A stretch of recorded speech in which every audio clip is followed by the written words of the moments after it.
Assalamualaikum warahmatullahi wabarakatuh. Nama saya Raswan Juandi. Saya berdinas di Kodim 0106 Aceh. Sekarang kita pemangkasan kopi yang sedang ini, yang masih cantik, tapi pertumbuhannya itu sangat kurang. Makanya yang pertama kita lakukan adalah kita memotong dari bawah, biar tidak terlalu rimbun nanti ke depan. Kita potong ya dari bawah seperti ini, minimal kita potongnya dari sini, terus sini langsung kita potong, terus habiskan ke bawah, terus habiskan ke bawah langsung, tapi harus rapat, tidak boleh yang tersisa pada pangkalnya, harus rapat betul, harus rapat betul.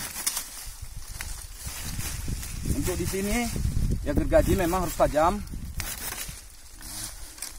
harus rapat betul sampai selesai pada batas yang udah kita tentukan. Nah, tujuan dari pemangkasan bawahnya tersebut biar kopi yang di atas ini sempurna. Kalau untuk yang ini, kopi yang seperti ini sudah bisa dipotong, dipuntung seperti itu masuknya. Dipuntung minimal kita pemuntungannya seperti ini. Kita lihat pada ketinggian kita sendiri. Ini akan bakal tinggi lagi dia nanti, barang berapa sentimeter lagi. Kita potong seperti ini. Nah, kita akan potong lagi seperti ini pangkalnya, pelan-pelan.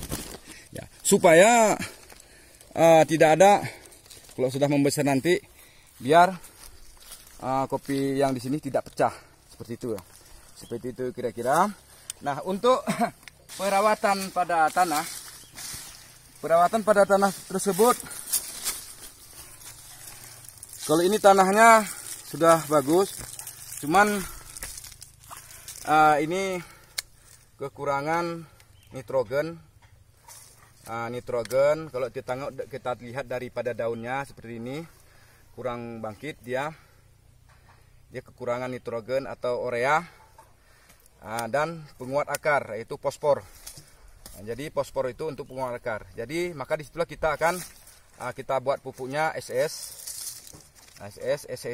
itu adalah mengandung antara nitrogen dan fosfor. Setelah itu, setelah kita siram, usahakan kita menyerap pupuk tersebut pada bagian ujung daun, jangan bagian pangkal, karena sama aja. Kalau bagian pangkal bisa merusak akar tunggal dan akhirnya kopi tersebut akan mati. Dan yang kedua, kalau kita di pangkalnya, akar yang di ujung daun tadi dia akan lari ke pangkal, kebalik ke pangkal untuk mencari zat makanan yang ada di pangkal. Makanya lebih bagus kita berikan pada mulutnya. Yang kedua, kebiasaan kopi tersebut dia memiliki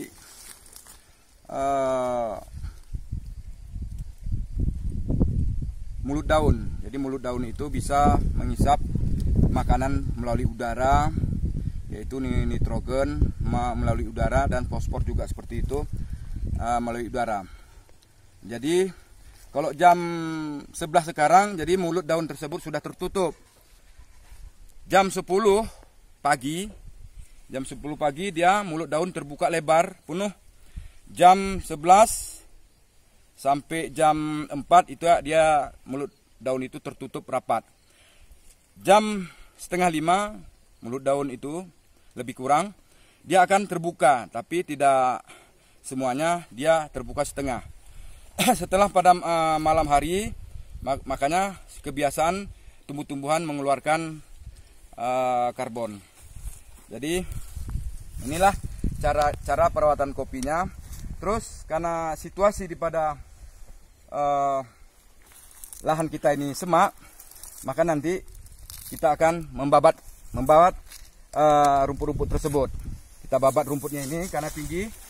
Kalau kita ada membuat satu penyemprotan, maka nanti akan terganggu pada kopi karena rumputnya tinggi. Kita usahakan membabat rumput tersebut. Setelah kita tunggu 3 bulan, rumput ini sudah lumayan tinggi, kita melakukan penyemprotan. Setelah kita melakukan penyemprotan, usahakan kita di dalam semprot itu, dalam tangki semprot kita memberikan pupuk urea barang 1 kilo seperti itu, biar menambah unsur nitrogen pada tanah kita sendiri.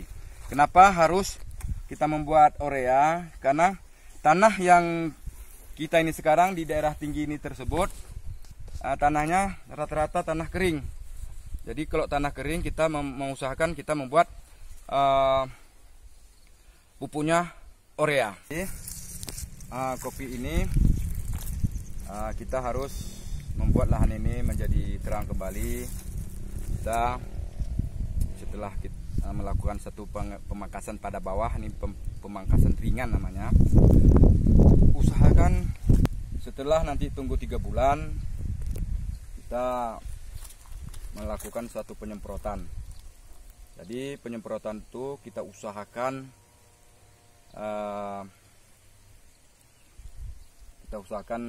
membuat urea. Kebetulan di daerah di sini dataran tinggi, jadi kalau musim kemarau kering. Yang seterusnya, kalau posisi dari daun-daun tersebut yang ini seperti ini, sudah jelas dia mengandung kekurangan urea, daerah kering. Kalau kopi yang kekurangan ZA, sama perbandingannya. Di tanah itu basah atau mengandung asam. Bisa juga kalau tanah itu mengandung asam, kita taburkan dolomit sama belerang atau itu tadi sulfur, sama fungsinya. Karena dolomit itu kan terbuat di batu itu ditumbuk kecil-kecil. Nah, itu cara pembuatan dolomit. Itu sangat bagus untuk mengembalikan tanah itu menjadi kering kembali. Terus kalau tanah itu basah, lembab, harus kita usahakan membuat jalan airnya seperti itu. Saya rasa seperti itu. Saya akhiri, wabillahi taufiq hidayah. Assalamualaikum warahmatullahi wabarakatuh.